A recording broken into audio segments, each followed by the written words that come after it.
Il y a des moments dans la vie où on n'a aucune volonté, on perd toute motivation. On ne sait pas dans quelle direction aller, du coup on préfère attendre. Attendre que quelque chose se passe, attendre que l'inspiration arrive, attendre qu'une personne rentre dans notre vie, attendre une meilleure opportunité. Cette attente, elle peut durer très longtemps, tu vas attendre longtemps si tu prends pas ta vie en main. Ça arrive à tout le monde, des périodes difficiles d'incertitude, le sentiment d'être perdu et de ne pas savoir quoi faire, mais il y a toujours des solutions.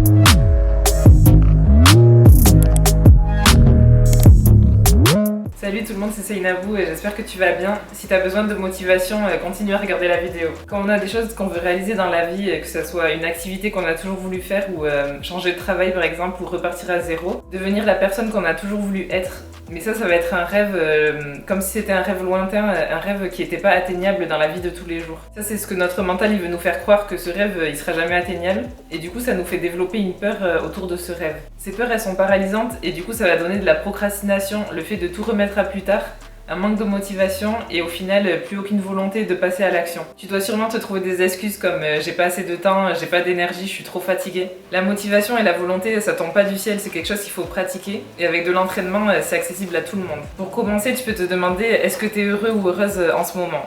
Il faut avoir de la gratitude pour le moment présent, mais tu peux te demander si la vie que tu mènes en ce moment, elle te convient. Si t'es attiré par la spiritualité et que t'es souvent en train de rêver et t'as du mal à passer à l'action, t'as sûrement des croyances limitantes par rapport à tout ce qui est matériel. C'était mon cas avant, je voyais tout ce qui était matériel comme quelque chose de mauvais et j'associais l'argent avec la superficialité. Et du coup ça c'est pas bon parce que du coup ça te coupe complètement de l'abondance. Du coup t'auras plus de difficultés à attirer à toi les ressources pour te permettre de réaliser tes rêves.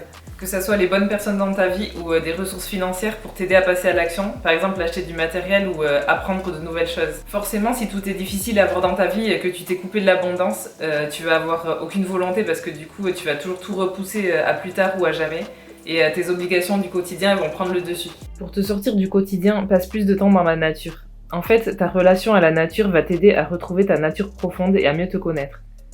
Et à retrouver de la clarté dans tes pensées. On n'est pas fait pour être coupé de la nature, et surtout quand on habite dans une grande ville, c'est plus dur de passer du temps dans la nature, mais je suis sûre que si tu le fais, tu verras la différence. Si t'as aucune volonté, il faut que tu trouves un sens à ta vie. Pose-toi la question, quel est le sens de ma vie en ce moment? Le sens de la vie il change tout le temps, mais pose-toi la question pour aujourd'hui, pour dans plusieurs mois, pour la prochaine année, qu'est-ce qui te fait avancer? Si tu trouves pas un sens à ta vie, t'auras pas une vision claire de ce que tu veux, et sans cette vision claire, il y aura trop d'obstacles qui vont se mettre sur ton chemin et qui vont t'empêcher d'avancer. Le sens à ta vie que tu dois trouver, il n'a pas besoin d'être compliqué, tu n'as pas besoin de vouloir changer le monde. Tu dois juste trouver par rapport à tes centres d'intérêt des activités que tu as le plus de plaisir à faire et faire au maximum ces activités. Souvent on croit que les activités qu'on aime bien faire c'est inutile, que ça va nous mener nulle part, mais c'est faux. On croit qu'une activité qu'on aime bien, si elle nous rapporte pas d'argent, ça sert à rien. Même si t'as un travail alimentaire que t'aimes pas forcément, fais le plus possible des activités que t'aimes bien faire à côté. Plus tu vas faire ce que t'aimes, plus tu vas augmenter tes vibrations et ton énergie et tu vas pouvoir attirer à toi plus de ce que tu veux. Je pense qu'on vient tous sur Terre avec un rêve profond. Quelque chose qu'on doit apprendre, des leçons à vivre. Ce rêve profond, on le connaît pas, et pour s'épanouir, il faut partir à sa recherche. Mais nos croyances sur nous-mêmes, ça peut être aussi nos parents, notre famille, la société en général, nous poussent à aller à l'encontre de ce rêve. Pour retrouver la volonté, il faut que tu te réalignes à ton rêve profond et que tu te réalignes à ce que tu veux vraiment. Même si tu sais pas encore ce que c'est, commence par affirmer tes intentions clairement. En fait, quand tu auras trouvé ton alignement, tu vas retrouver de l'énergie et de la motivation et tu pourras commencer à vivre une vie qui est plus en accord avec ce que tu veux. Dis-toi que si t'as aucune volonté, malgré les situations difficiles de la vie, surtout même en ce moment, peut-être que y a rien qui va pour toi, peut-être que t'as eu des mauvaises nouvelles et que c'est difficile. Peut-être que t'as des difficultés et que rien n'avance pour toi. Malgré les choses extérieures, dis-toi qu'on est souvent son propre obstacle. Il faut que tu travailles sur ta manière dont tu réagis à la vie, que t'acceptes la vie comme elle est dans le moment et que t'aies une vision claire de ce que tu veux pour pouvoir améliorer tout ce qui te convient pas. Ensuite, t'as le pouvoir de décision. Notre vie, ça va être une suite de choix et de décisions qu'on prend.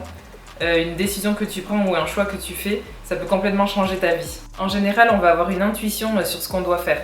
Mais la peur, elle va nous faire douter. La peur, elle va nous empêcher de prendre la décision ou alors elle va nous faire prendre la mauvaise option. Du coup, on préfère attendre, soit on préfère pas prendre de décision, on se dit bon, on verra. Mais quand on prend pas la décision, en fait, c'est la vie qui va nous faire prendre la décision à notre place. Et en général ça fait mal. Et on apprendra ce qu'on avait à savoir mais dans la souffrance, alors que si on avait pris la décision, on aurait évité beaucoup de souffrance. Pour éviter ça, il faut reprendre son pouvoir de décision et reprendre sa vie en main. Si t'as aucune volonté, pose-toi les deux questions dont je t'ai parlé au début. Est-ce que t'es heureuse ou heureux en ce moment? Et quel est le sens de ta vie en ce moment? Réfléchis à ça et même tu peux écrire tout ce qui te passe par la tête. Et petit à petit, tu vas faire un plan de tout ce que t'as à faire et optimiser ton temps pour faire le maximum de choses que t'aimes faire. Merci d'avoir regardé la vidéo, dis-moi ce que t'en as pensé et à bientôt dans une autre vidéo.